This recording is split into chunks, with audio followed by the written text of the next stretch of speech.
Youth! Oh, there's so much to do. At camp, campus on the loose. We're all together, so gather around. It's a story of love and forgiveness that's found in Jesus. The campus on the loose.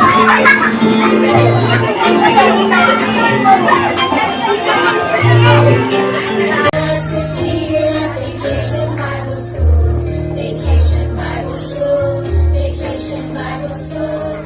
We're glad to be here at Vacation Bible School. This is the best place we can be. We get to learn that Jesus loves us and make new friends who come to join us. We'll hear exciting stories and play some games at Vacation Bible School. We're glad to be here at Vacation Bible School. Vacation Bible School. And campus on the loose, campus on the loose. I will follow having a party if you alone. If you alone. Sabay-sabay pa lang. Where you go, I go. Where you stay, I stay.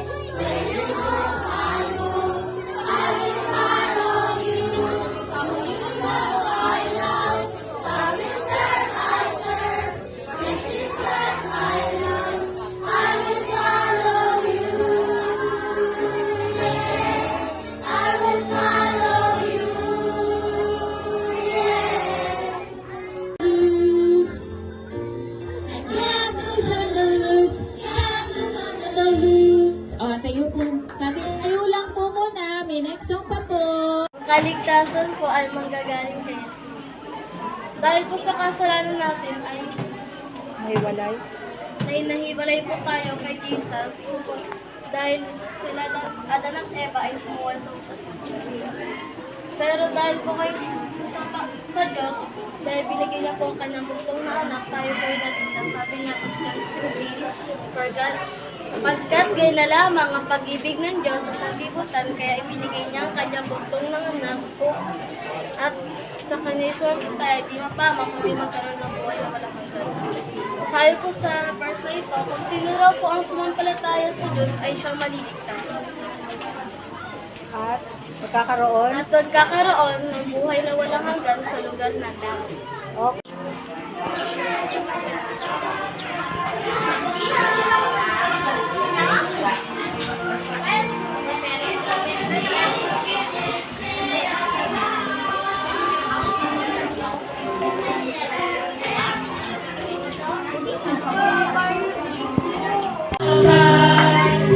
And make new friends who come to join us. We'll hear exciting stories and play some games at Vacation Bible School.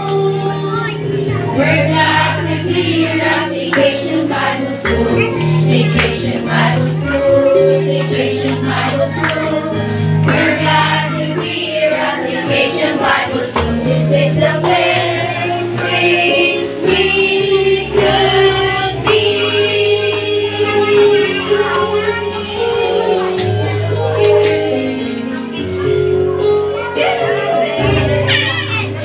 Ayan, yung ating Memory verse River. for today. Ayan, sabay-sabay tayo magbasa. Okay, mga bata, mayroon po tayong memory verse today. Ang ating memory verse ay 1 John 1:9. Okay, ako muna, if we confess our sins, He is faithful and just to forgive us. Upo muna kayo. Going out into the woods, searching for a spot that was seen. Going for a ride, camping, having fun outside. Idol kita.